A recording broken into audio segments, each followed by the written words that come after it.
Base of ম্যাথমেটিক্সে তোমাদের সকলকে স্বাগত। এখন আমি আলোচনা করছি শতকরা পদ্ধতির অঙ্ক নিয়ে। আজকে ক্লাস 8-এর আরও একটি অঙ্ক দিয়েছি। অঙ্কটা হলো একটি পরীক্ষায় পরীক্ষার্থীদের 85% বাংলায়, 70% অঙ্কে এবং 65% উভয় বিষয়ে পাস করে। উভয় বিষয়ে মানে এখানে বাংলায় এবং অঙ্কে দুটো বিষয়। মোট পরীক্ষার্থী 120 জন যদি হয়, তাহলে উভয় বিষয়ে কতজন পাস করেছে, শুধু বাংলায় কতজন পাস করেছে এবং শুধু অঙ্কে কতজন পাস করেছে এটা জানতে চেয়েছে। আরও জানতে চেয়েছে কোনো বিষয়েই পাস করেনি কতজন। আচ্ছা, এখন এই অঙ্কটা করার আগে আমরা একটা ছবি আঁকি। মনে করো এটা তোমাদের ক্লাসরুম। এখানে মনে করো 100 জন ছাত্র আছে।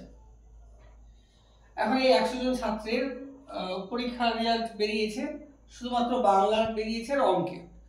তো দেখা গেল যে বাংলা এবং অঙ্ক দুটো বিষয়েই পাস করেছে হচ্ছে 65%। তো 100 জন আছে, 65% মানে 100-র মধ্যে 65। আমি ধরে নিলাম যে ওই ক্লাসে 100 জন ছাত্র আছে।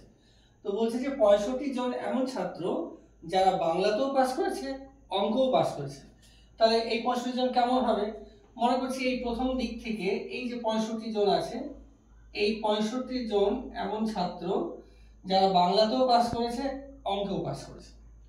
আচ্ছা, এবার আমরা জানতে পারলাম যে বাংলাতে পাস করেছে 85%।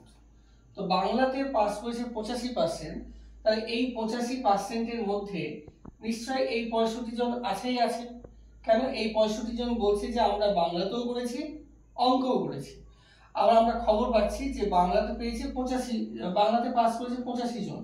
তাহলে এই 85 জনের মধ্যে নিশ্চয়ই এই 65 জন আছে। তাহলে এই 65-র সঙ্গে যদি আরো 20 যোগ করি, এই 65 জন আর এই যে 20, তাহলে মোট হচ্ছে 85 জন। এরা সবাই হচ্ছে বাংলায় পাস করছে। আর এই 20 জন কেমন? এই 20 জন শুধু বাংলায় পাস করেছে। এবার পরে আবার জানতে পারলাম যে আমরা 70% অঙ্কে পাস করেছে। তো 70% অঙ্কে মানে এই 65 জন নিশ্চয়ই অঙ্কে পাস করেছে। আরো 5 জন পাস করেছে, সেই 5 জন কোনটা হবে? এটা তো নিশ্চয়ই হবে না। তাহলে এখানকার যে 5 জন আছে, এই 5 জন হবে। তাহলে এই 65 আর এই 5, তাহলে মোট হলো 70। এই 70 জন করেছে অঙ্কে পাস। আর যদি বলা হয় শুধু অঙ্কে কজন, তাহলে শুধু অঙ্কে এই 5 জন। এবার বাদ বাকি যে পড়ে থাকলো, এরা নিশ্চয়ই বাংলাতেও করেনি, অঙ্কতেও করেনি। তাহলে এটা কতজন হলো? 65 আর 20-তে হচ্ছে 85 আর 5-এ 90। তাহলে এই 10 জন হচ্ছে বাংলাতেও পাস করেনি, অঙ্কেও পাস করেনি। তাই এবার যে উত্তরগুলো যে চেয়েছে সেগুলো আগে পার্সেন্টেজে বের করে নেব। তো প্রথমে যে চেয়েছে উভয় বিষয়ে কত শতকরা কতজন, না উভয় বিষয়ে কতজন পাস করেছে, এর পার্সেন্টেজ কিন্তু দেওয়াই আছে 65%। কিন্তু এখানে বলেছে শুধু বাংলায় কতজন পাস করেছে, এর কিন্তু পার্সেন্টেজ দেয়নি। এই শুধু বাংলায় আর এই বাংলার মধ্যে পার্থক্য আছে দেখতে পেলাম আমরা। তাহলে এই শুধু বাংলাটা আমরা বের করে নিই। কিভাবে বের করব? 85 থেকে 65 বিয়োগ করব, তাহলে হচ্ছে 20%। তাহলে 20% হচ্ছে শুধু বাংলায় পাস করেছে। আর শুধু অঙ্কে হবে, শুধু অঙ্কে হবে তোমার 70 থেকে 65 বিয়োগ, অর্থাৎ 5%। আর উভয় বিষয় মানে কোনো বিষয়ে পাস করেনি, এটা কতজন হবে?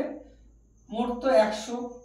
তাহলে এই 100 থেকে এই 65, তারপর 20 এবং 5, এটা মাইনাস, তাহলে মাইনাস করলে হবে 10%। তাহলে এভাবে আমরা প্রথমে পার্সেন্টেজটা বের করে নিলাম। এবার উত্তরটা বের করতে পারবো। কেন বের করতে পারবো? মোট পরীক্ষার্থী বলেছে 120 জন। তাহলে প্রথম যে উত্তরটা, উভয় বিষয়ে কতজন পাস করেছে, তাহলে এটি হবে 120 গুণ 65/100। কারেন্ট করো, 0 0 কেটে গেল, 5 দিয়ে কাটো, 5 13 65, 5 দুগুণে 10, 6 দুগুণে 12, অর্থাৎ 78 জন। তারপরে উত্তরটা শুধু বাংলায় কতজন পাস করেছে, শুধু বাংলায় পাস করেছে 20% শুধু বাংলায়। তাহলে হবে 120 গুণ 20/100, কারেন্ট করে দাও, অর্থাৎ 24 জন। তারপর চেয়েছে শুধু অঙ্কে কত 5%, অর্থাৎ 120 গুণ 5/100, 0 0 কাটলো, 5 দুগুণি 10, 6 দুগুণি 12, তাহলে 6 জন।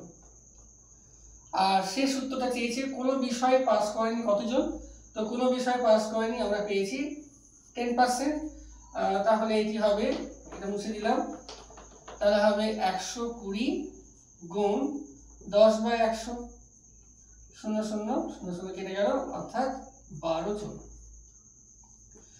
তো এটি ছিল আজকের অঙ্ক।